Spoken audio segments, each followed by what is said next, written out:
analysis of multiple universes, even the tiniest detail is important. For a fraction in the space-time continuum, it's powerful enough to create multiple realities. These realities exist side by side, eventually coming together to be known as the multiverse. Only one being is capable of seeing all of these realities and understanding their complexities, and that being remains I, the Watcher.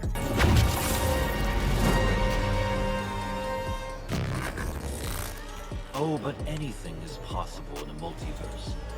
They say that the most powerful emotion is anger, which seems to grow deep in the innermost parts of the human heart, clouding every sense of judgment that they may have. In the original reality, I witnessed the tragic death of May Parker in the hands of the Green Goblin of another universe, despite the anger and hatred he felt towards the monster that caused the demise of his aunt. Peter Parker had remained who he was at the final moments and prevented himself from taking the life of the Green Goblin. However, this is not the story I tell you today, for I tell you the story of a version of Peter Parker who did not remember his humanity on time and ended up taking a decision that haunted him for years. I tell the story of a Peter Parker that killed the Green Goblin.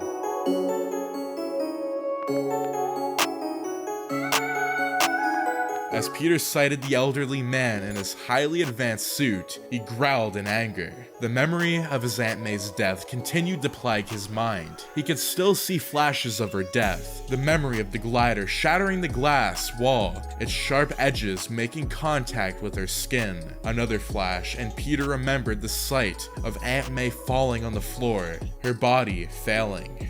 He could remember how she told him that with great power comes great responsibility. He could remember her finally closing her eyes and death. Perhaps what made him boil with hatred was the laughter that emerged from Green Goblin's mouth. Who would have believed that this was an alternate personality of the so kind Norman Osborn? Nevertheless, as Peter approached him, he got ready to give him one hell of a beating. Peter charged towards the Goblin, ensuring he traded some good blows to the villain. The Goblin returned the favor, bringing out the blades from his suit to the party. With a shot from his web, Peter incapacitated the Goblin by trapping his legs. The Goblin tried to counterattack, but Peter was faster. A punch and the Goblin was down. The memory of May dying clouded Peter's judgment as he began to send a several amount of punches to the Goblin's face. The villain only laughed as Spider-Man continued to beat him up mercilessly. From afar, Peter 2 and Peter 3 watched in horror as the original Peter lost his senses, beating up the Green Goblin. Ned and MJ watched from a distance, their mouths widened with shock. Deep down, they believed that Peter would not strike a killing blow, but what they saw told them otherwise. As soon as the Goblin was completely down, Peter took a deep breath and stared at the monster that killed his Aunt May. He picked up the Goblin's glider, his eyes carefully examining the sharp edges of the glider. This was the weapon that killed May. Now, this was the weapon that Peter was going to use to end the life of Norman. He raised the glider and prepared to strike. To his surprise, Peter 2 immediately jumped in the way, holding back the board with all of his might. He looked into Peter's eyes, hoping that Peter would get the message. Fortunately, Peter got the message and dropped the glider. Peter 2 heaved a sign of relief. However, he had heaved too soon. He felt a sharp pain in his back, falling to the floor immediately. The Goblin laughed, and as he had sent the blade into Peter 2's back, the Goblin began to taunt Peter. He said that while he struck the killing blow, Peter had actually killed May. His actions were what led to the death of his Aunt May. Deep down, Peter could feel the anger boiling within him. He didn't understand the rage at all. Meanwhile, Peter 3 immediately threw the serum containing the Green Goblin cure towards Peter. Blow. But you... You are the one that killed her. Parker caught it, immediately stopping, a while looking at the syringe and the man who laughed in front of him. He was not going to let Aunt May's death go not unavenged. He immediately tossed the cure aside and placed his palms on the head of the goblin. Without wasting any time, he forcefully moved the head to the right direction, snapping the neck of the goblin.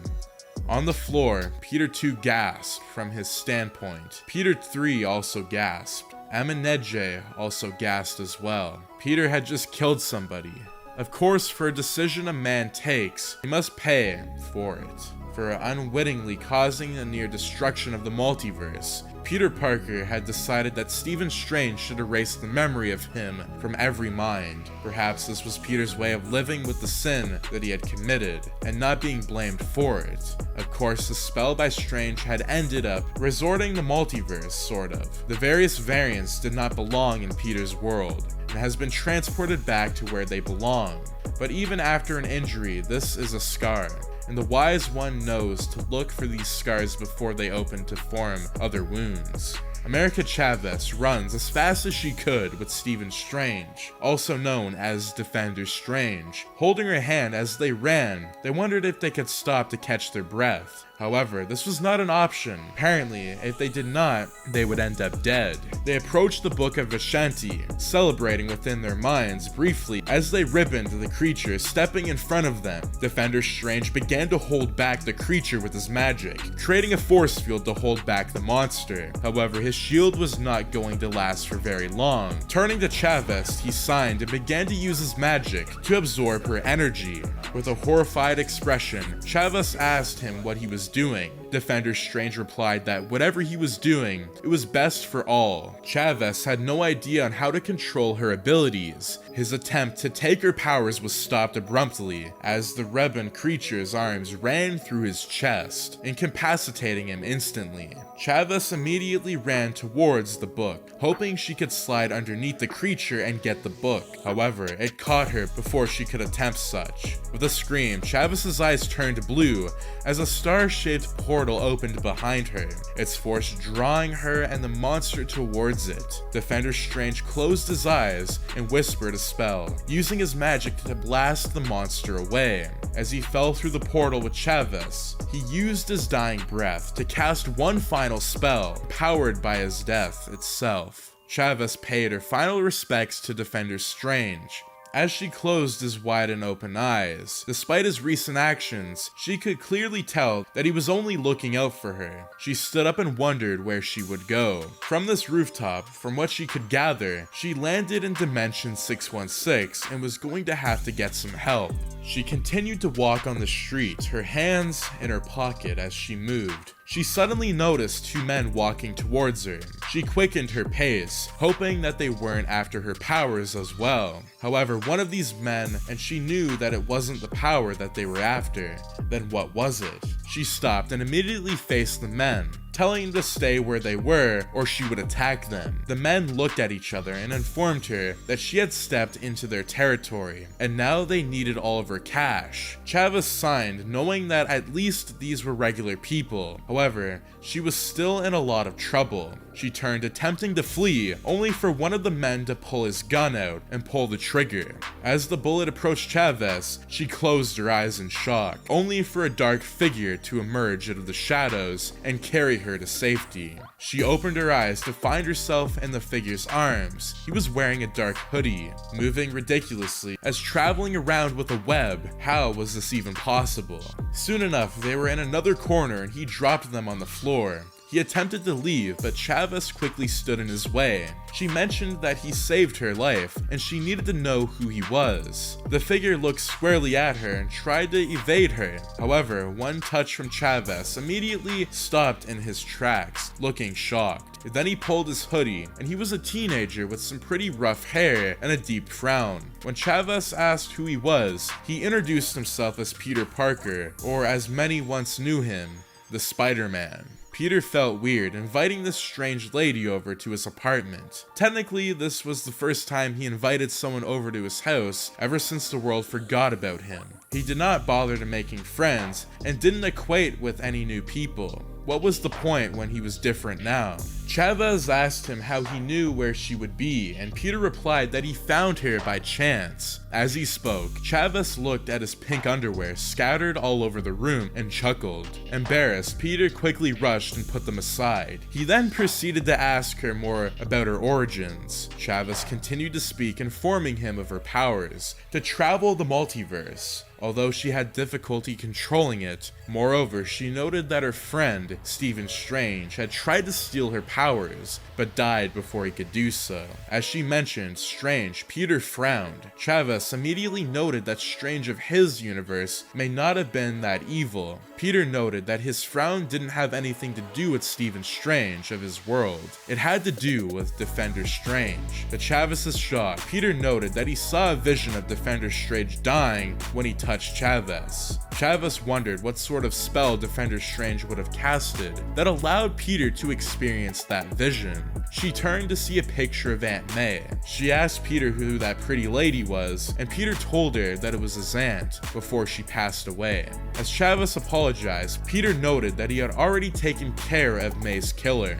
Before Chavez could inquire, Peter clarified that he had killed May's killer. He further noted that certain evil people needed to be punished differently. With a gulp, Chavez asked him if he killed criminals now. Peter signed and said he would do what was necessary to protect the public. After all, the Spider-Man was gone now. He was now something else, and something darker. At that moment, Chavez bit her lip.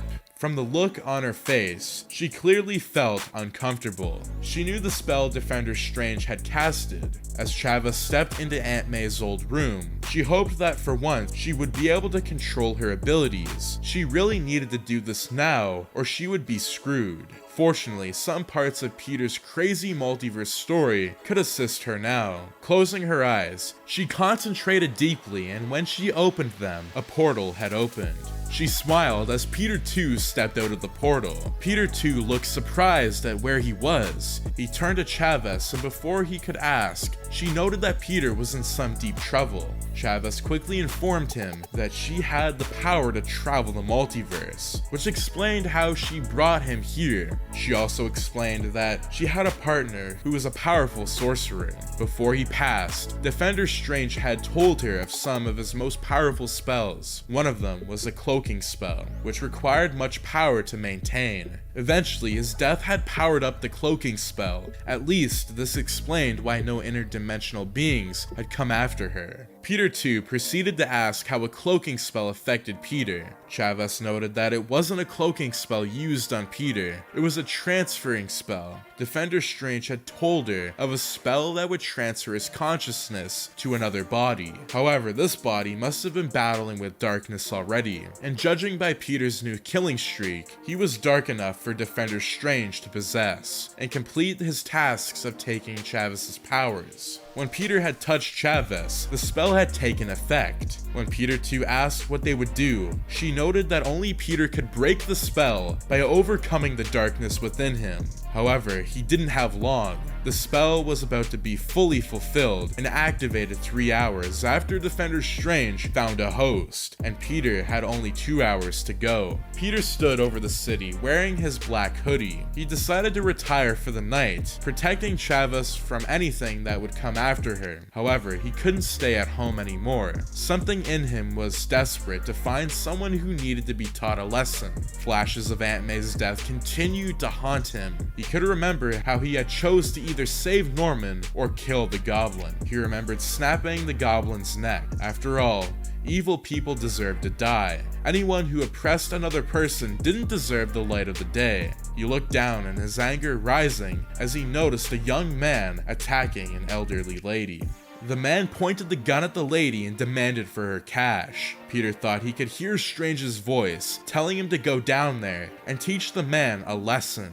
Peter immediately jumps from the roof, shooting a web towards the man's gun. Shocked, The man charged towards Peter but was greeted by blows. Soon enough, he was on the floor and Peter grabbed him by the neck.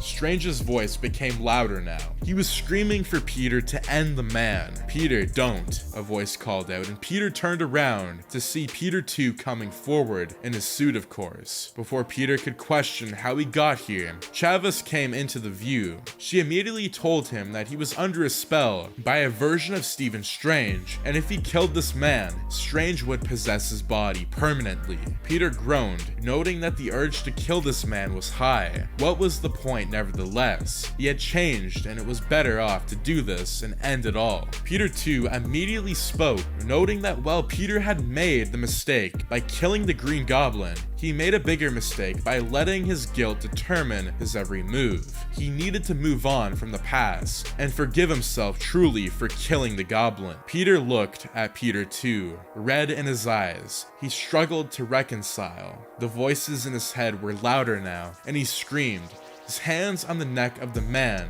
A neck snap could end this one soon. "Forgive yourself," Peter 2 said. Suddenly, Peter recalled May's final words. "With great power comes great responsibility." With a sign, he dropped the man on the floor unharmed. Peter closed his eyes and a tear dropped. Hugging Peter, Peter said his farewell and stepped through the Chavez-generated portal back home. When Peter asked Chavez how she was able to be controlled, she noted that she wanted to help Peter and thought that it would inspire her. However, she noted that by using her powers, she had reduced the effect of the cloaking spell that was covering her. She could still be hunted now. Besides, Defender Strange was not gone. If Peter surrendered to his dark emotions again, he would emerge. At that juncture, Peter noted that they needed help. They needed to find Stephen Strange of this universe. And that is going to be, what if Peter Parker had chosen the dark side by killing Green Goblin in a twisted alternate reality that would lead into the multiverse of madness? How did you guys like me adding in America Chavez while keeping to the No Way Home storyline? If you guys did enjoy this video, do make sure to subscribe, like, share, and turn your notifications on so you're all up to date with latest fanfic content. Make sure you go check out the Patreon to see more exclusive videos there. But anyways, as always guys, thanks for tuning in and have a fantastic day.